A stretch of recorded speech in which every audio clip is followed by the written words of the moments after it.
Shalom Bapak Ibu Saudara, kita berjumpa lagi di dalam Renungan Harian edisi hari ini 29 Mei 2020. Saya pribadi sebagai hamba Tuhan menyapa Bapak Ibu Saudara dengan harapan kiranya kasih dan pemeliharaan Tuhan tetap menyertai saudara-saudara di dalam sepanjang perjalanan kehidupan yang kita jalani sampai pada hari ini. Sebelum kita membaca firman Tuhan, mari kita satu dalam doa, kita berdoa. Tuhan, hari ini kami akan membaca, mendengar, merenungkan firman-Mu. Berkati kami, perlengkapi kami, sehingga firman-Mu boleh kami terima untuk menjadi pedoman kami dalam menjalani hidup di sepanjang hari ini. Jauhkan segala macam bentuk gangguan, sehingga firman-Mu boleh kami terima dengan baik. Dalam nama Tuhan Yesus kami berdoa. Amin. Tema perenungan kita pada hari ini adalah menjadi hamba yang taat. Menjadi hamba yang taat. Firman Tuhan yang akan kita baca, saya persiapkan dari kitab Injil Lukas pasal yang ke-12, ayat yang ke-37 dan 38. Injil Lukas pasal 12 ayat 37 dan 38. Demikian bunyinya. Berbahagialah hamba-hamba yang didapati tuannya berjaga-jaga ketika ia datang. Aku berkata kepadamu, sesungguhnya ia akan mengikat pinggangnya dan mempersilahkan mereka duduk makan, dan ia akan datang melayani mereka. Dan apabila ia datang pada tengah malam atau pada dini hari dan mendapati mereka berlaku demikian, maka berbahagialah mereka. Demikian firman Tuhan. Bapak Ibu Saudara, dari firman ini, pengajaran yang kita dapatkan ialah bahwa kita ini dianalogikan sebagai hamba di dalam pembacaan kita tadi yang tinggal serumah dengan tuannya. Sehingga ketika tuannya ini sedang pergi, maka tanggung jawab yang berat ada pada para hamba ini. Tanggung jawab itu ialah keamanan, kenyamanan, kebersihan rumah di mana mereka tinggal bersama sang tuan. Mereka tidak boleh lalai. Mereka tidak boleh bermalas-malasan. Mereka tidak boleh sembrono mengurus rumah itu ketika tuannya ini sedang pergi. Sehingga ketika tuannya itu pulang dalam waktu yang mereka sendiri tidak tahu, maka didapatinya rumah itu dan para hamba ini dalam keadaan baik. Senanglah hati tuannya ini, dan berbahagialah para hamba ini karena mereka akan mendapatkan perhatian dari tuannya. Nah, Bapak Ibu Saudara, pada tanggal 21 Mei yang lalu, kita memperingati kenaikan Tuhan Yesus ke surga. Dan setelah ia terangkat naik ke surga, diibaratkan hamba dalam pembacaan kita ini, kita sedang ditinggalkan oleh Tuhan kita. Dan kita diberi tanggung jawab dalam menjalani hidup ini untuk selalu mengupayakan yang terbaik untuk tempat di mana kita tinggal, yaitu dunia ini, rumah kita. Oleh karena itu, karena kita tidak tahu kapan waktunya Tuhan itu datang, maka bukan berarti bahwa karena kita tidak tahu kapan ia datang, maka kita menjalani hidup kita dengan apa adanya, dengan semau kita, dengan asal saya senang, dan lain sebagainya. Tapi kita harus memperhitungkan tindakan, perbuatan, perkataan yang menyenangkan Tuhan kita.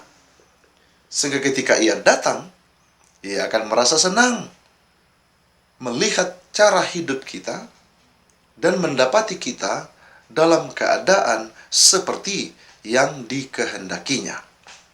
Karena itu, berjaga-jaga, taat dan setia wajib untuk kita lakukan dan praktekkan di dalam hidup kita sehari-hari.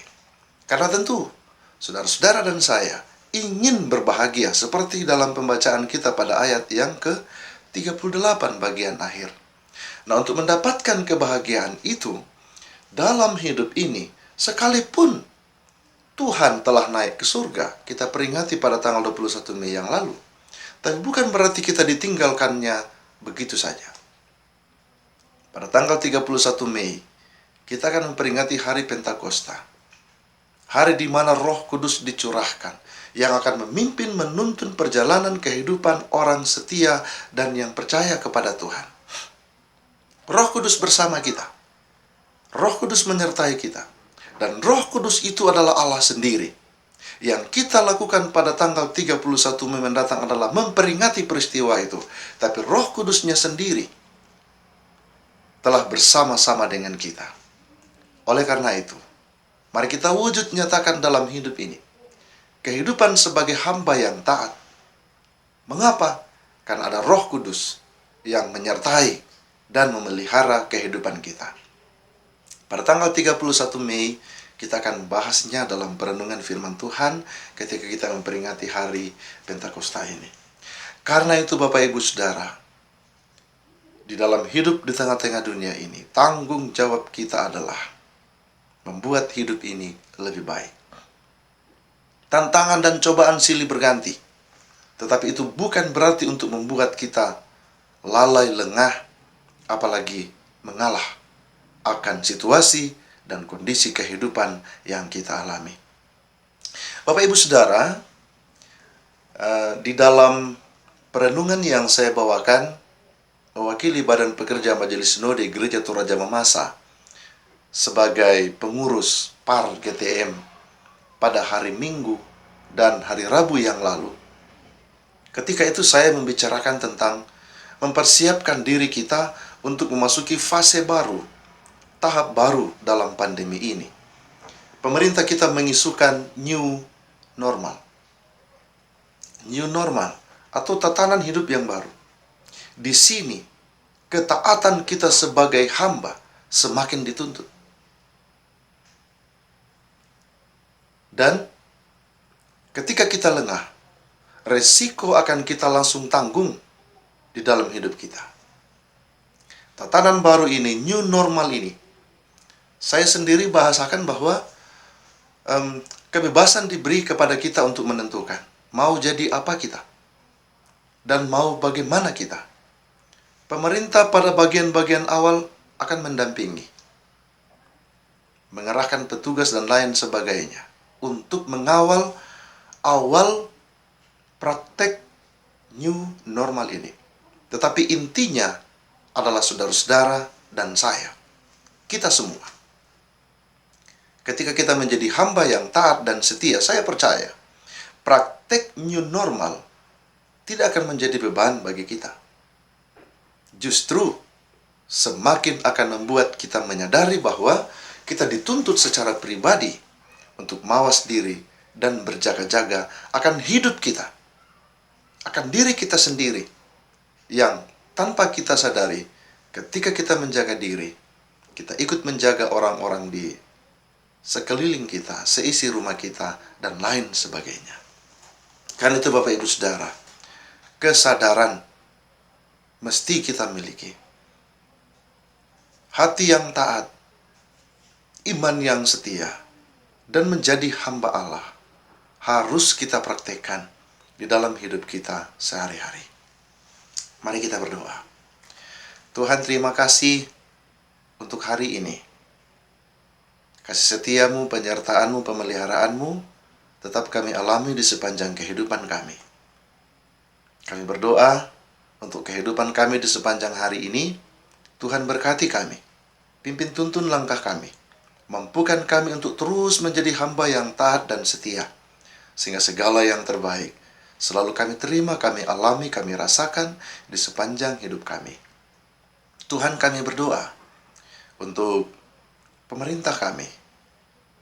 Tetap beri mereka hikmat, mampukan mereka untuk memimpin kami, Kami juga berdoa untuk mereka yang berjuang di garda terdepan, para medis yang merawat siang dan malam setiap korban dari pandemi ini.